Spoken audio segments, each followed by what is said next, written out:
नमस्कार। आपका अखबार के इस अंक में आपका स्वागत है। मैं हूं प्रदीप सिंह।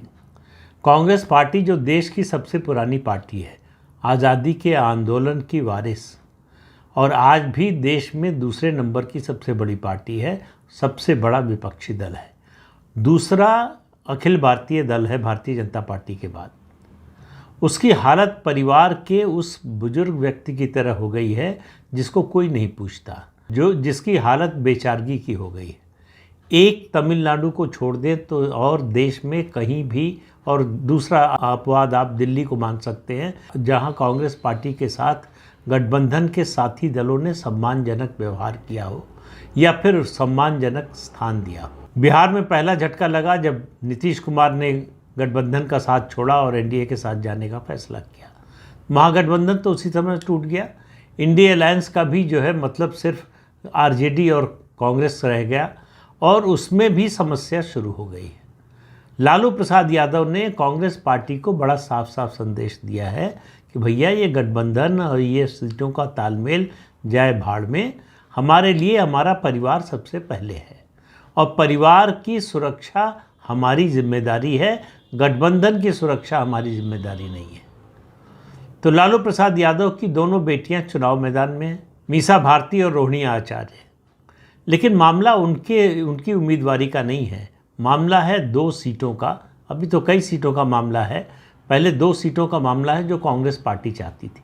याद रखिए, बिहार में जो गठबंधन के साथी दल हैं उनके 20 सीटों का तालमेल, सीटों का बंटवारा नहीं हुआ है, लेकिन पार्टियों ने अपने उम्मीदवारों की घोषणा करना शुरू कर दिया है। 2 सीटें कांग्रेस पार्टी चाहती थी किसी भी तरह से, औरंगाबाद पूर्व सांसद और दिल्ली के पूर्व पुलिस कमिश्नर निखिल कुमार के लिए। आरजेडी ने वहां से अपने उम्मीदवार की घोषणा कर दी है। लेकिन दूसरी सीट और ज़्यादा समस्या पैदा कर रही है कांग्रेस पार्टी के लिए, वो है बेगूसराय की सीट। आपको याद होगा कि बेगूसराय से पिछली बार कन्हैया कुमार सीपीआई के टिकट पर चुनाव लड़े थे। टुकड़े टुकड़े गैंग से जो है उनकी प्रसिद्धि पूरे देश में हुई और ये माना जा रहा था उस समय पूरा देश का लेफ्ट लिबरल मीडिया झुंड का झुंड पूरा दल बल सहित बेगूसराय पहुंच गया था कि देश में जैसे 2019 में 543 सीटों पर नहीं, सिर्फ 1 सीट पर चुनाव हो रहा हो। और सब कन्हैया कुमार, जावेद अख्तर से लेकर तमाम राजनीतिक नेताओं तक, छात्र नेता, सब जितने एनजीओ देश में हो सकते हैं लेफ्ट लिबरल बिरादरी के साथ, वो सब लगे हुए थे कन्हैया कुमार को जिताने में।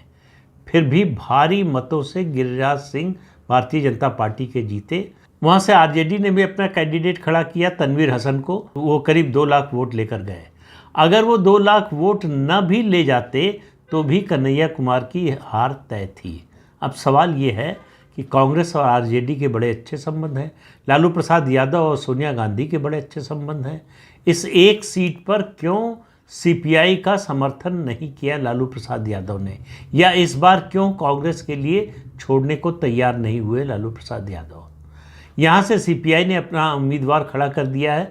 अवधेश राय जो है उनके पूर्व विधायक हैं, वो चुनाव लड़ेंगे और इसकी घोषणा, ये इस पर ध्यान दीजिए, इसकी घोषणा, उनकी उम्मीदवारी की घोषणा सीपीआई के जो महासचिव है डी राजा, उनकी लालू प्रसाद यादव से मुलाकात शुक्रवार को हुई और शनिवार को ये उम्मीदवारी की घोषणा हो गई। तो जाहिर है कि ये लालू प्रसाद यादव की मर्जी से हुआ। तो सवाल ये है कि बेगूसराय की सीट में ऐसा क्या मामला है जिसमें लालू प्रसाद यादव कांग्रेस की, सोनिया गांधी की, राहुल गांधी की सुनने को तैयार नहीं हैं और डी राजा की सुनने को तैयार है? क्यों वो सीट बंटवारे में वो सीट जो है सीपीआई को देने के लिए तैयार हो गए, कांग्रेस को देने पर विचार भी नहीं किया? देने की बात तो बहुत दूर है। उसकी वजह समझिए, वो है लालू प्रसाद यादव का परिवार। लालू प्रसाद यादव अपने परिवार के प्रति बहुत प्रोटेक्टिव हैं। वो अपने परिवार के लोगों की सुरक्षा के लिए किसी भी हद तक जाने को तैयार है। कोई भी गठबंधन करने को तैयार है और कोई भी गठबंधन तोड़ने को तैयार है। तो लालू प्रसाद यादव ने ये जो गठबंधन किया, नीतीश कुमार से किया था, महागठबंधन बनाया जिसमें कांग्रेस भी है, लेफ्ट पार्टीज भी हैं, उसका एकमात्र उद्देश्य था तेजस्वी यादव की लीडरशिप को स्थापित करना, तेजस्वी यादव को बिहार का मुख्यमंत्री बनाना। उनके प्रोजेक्ट का और कोई लक्ष्य नहीं था। ये किसी को गलतफहमी नहीं होना चाहिए कि वो कांग्रेस की मदद करना चाहते थे या राष्ट्रीय स्तर पर भारतीय जनता पार्टी का विकल्प बनाना चाहते थे, इसलिए ये महागठबंधन किया था या इंडिया अलायंस में शामिल हुए। ये सब कुछ नहीं है। जैसे अर्जुन की नज़र चिड़िया की आंख पर थी, वैसे ही उनकी नज़र बिहार की मुख्यमंत्री पद की कुर्सी पर है। वहाँ अपने बेटे को बैठा हुआ देखना चाहते हैं। तो अब 19 और 2024 दोनों में बेगूसराय सीट का महत्व क्या है? बेगूसराय की सीट का महत्व नहीं है, बात है कन्हैया कुमार की। कन्हैया कुमार जवाहरलाल नेहरू विश्वविद्यालय के छात्र संघ के अध्यक्ष रहे। उनके समय सबसे चर्चित घटना जो हुई वो टुकड़े टुकड़े गैंग का जो नारा लगा उसके कारण हुई। पूरे देश में उनकी छवि बनी। एक समय तो लेफ्ट लिबरल ब्रिगेड ने घोषित कर दिया था कि मोदी का विकल्प मिल गया है। राष्ट्रीय स्तर पर कन्हैया कुमार मोदी का विकल्प हैं। मोदी को कोई हरा सकता है तो कन्हैया कुमार हरा सकते हैं। अब आप सोचिए इससे हास्यास्पद बात क्या हो सकती है? इससे ज़्यादा हताशाजनक स्थिति एंटी मोदी कैंप में क्या हो सकती है? कन्हैया कुमार, जिनके लिए एक लोकसभा सीट जीतना मुश्किल है बिना किसी के समर्थन के और समर्थन के बावजूद, उनको नरेंद्र मोदी का विकल्प बताया जा रहा था 2019 में। 2018-19 में जिस तरह से उनकी छवि बनाई जा रही थी, मोदी विरोध का उनको प्रतीक बनाया जा रहा था, वो सब जनता ने धराशायी कर दिया। कहा कि कुछ नहीं, कन्हैया कुमार में कोई दम नहीं है। कन्हैया कुमार को आखिर सीपीआई से निकाला गया या निकले, वो कांग्रेस पार्टी में शामिल हुए। और कांग्रेस पार्टी में जब शामिल हुए तो बड़ा हल्ला मचा कि एक युवा नेता जो है कांग्रेस पार्टी को मिल गया है, जो देश भर में कांग्रेस पार्टी के रिवाइवल में मदद करेगा। उनको एनएसयूआई का अध्यक्ष बनाया गया, प्रभारी बनाया गया। एनएसयूआई का प्रभारी बनाया गया कांग्रेस पार्टी में, और कहा गया कि वो छात्र संघ से चूँकि निकले हैं, छात्र राजनीति से, तो जो छात्र विंग है, जो स्टूडेंट विंग है कांग्रेस पार्टी की, वहाँ से सुधार शुरू करेंगे। अभी तक कोई सुधार तो नज़र आता नहीं कांग्रेस में।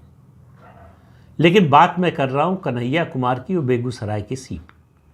बेगूसराय या कहीं से भी कन्हैया कुमार जहाँ से लड़ेंगे, लालू प्रसाद यादव वो सीट जो है नहीं चाहेंगे कि कन्हैया कुमार जीते।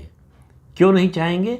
लालू प्रसाद यादव के लिए बिहार की राजनीति में तेजस्वी यादव का अगर कोई प्रतिस्पर्धी हो सकता है, चुनौती देने वाला चैलेंजर हो सकता है, तो दो नेता उनको नज़र आते हैं, एक कन्हैया कुमार और दूसरे चिराग पासवान। चिराग पासवान जब तक नीतीश कुमार महागठबंधन का हिस्सा थे तो चिराग पासवान से निपटने का जिम्मा नीतीश कुमार के पास था।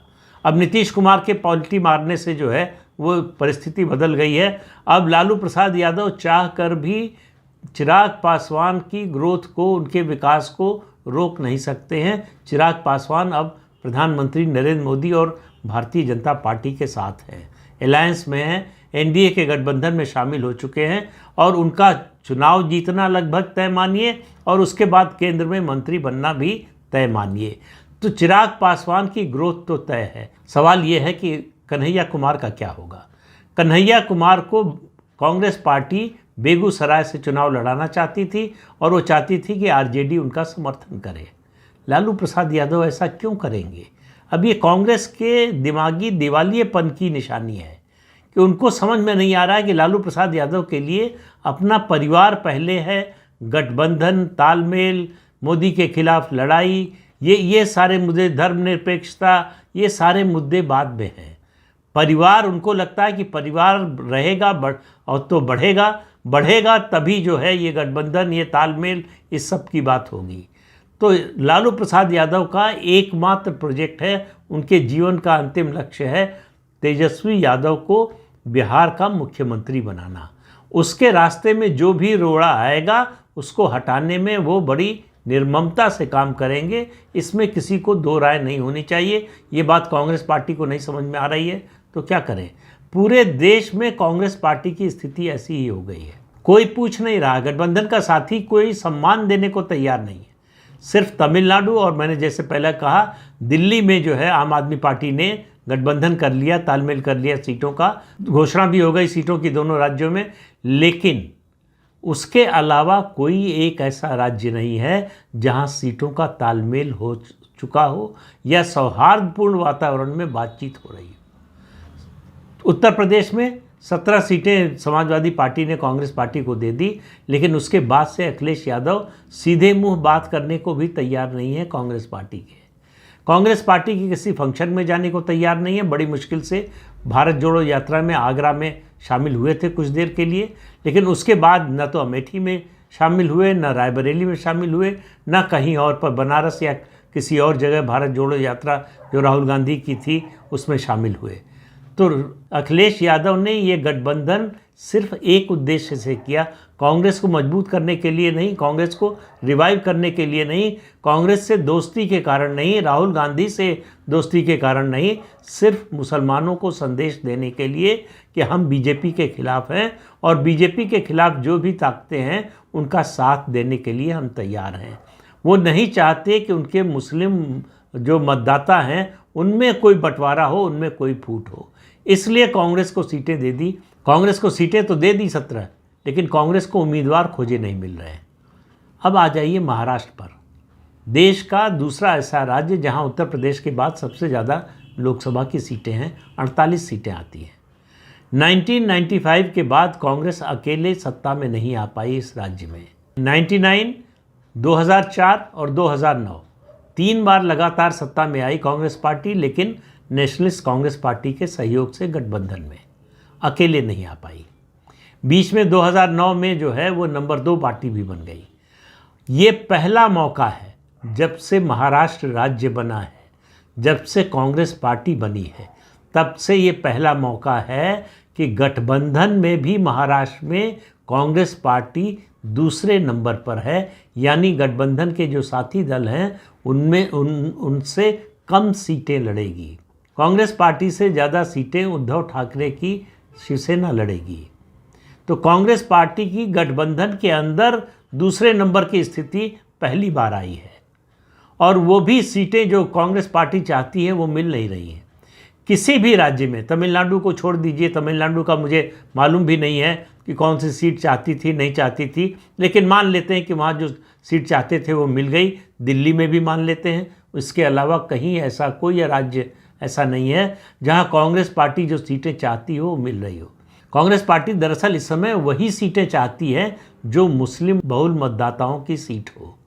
उसे वो एक तरह से अपनी जो मुस्लिम परस्त पार्टी की छवि है उसको स्थापित करना चाहती है। उसको लगता है कि आगे चलकर उसको इसका फ़ायदा मिलेगा, उसको गठबंधन के साथी इसी आधार पर मिलेंगे, उसकी पार्टी का विकास इसी आधार पर होगा। अगर मुस्लिम वोटों का एक बड़ा चंक उसके साथ होगा या बहुमत उसके साथ होगा तो दूसरे समाज के लोग जुड़ सकते हैं। ये कांग्रेस की फिलॉसफी है, ये कांग्रेस की सोच है, लेकिन उसके गठबंधन के साथी दल ऐसा नहीं मानते। गठबंधन के साथी दलों की नज़र में कांग्रेस पार्टी का वो सम्मान नहीं रह गया जो पहले हुआ करता था। तो सवाल यह है कि कितने धक्के खाकर कांग्रेस पार्टी संभलेगी या अपने आत्मसम्मान की चिंता करेगी। इस समय कांग्रेस पार्टी अपने आत्मसम्मान से समझौता कर रही है, सीटों का समझौता नहीं कर रही है। तो इस अंक में इतना ही। अगले अंक में फिर मिलेंगे किसी नए मुद्दे के साथ। तब तक के लिए अनुमति दीजिए। आपसे अनुरोध है कि ये चैनल देखिए, शेयर कीजिए, लाइक कीजिए और सब्सक्राइब ज़रूर कीजिए। नमस्कार।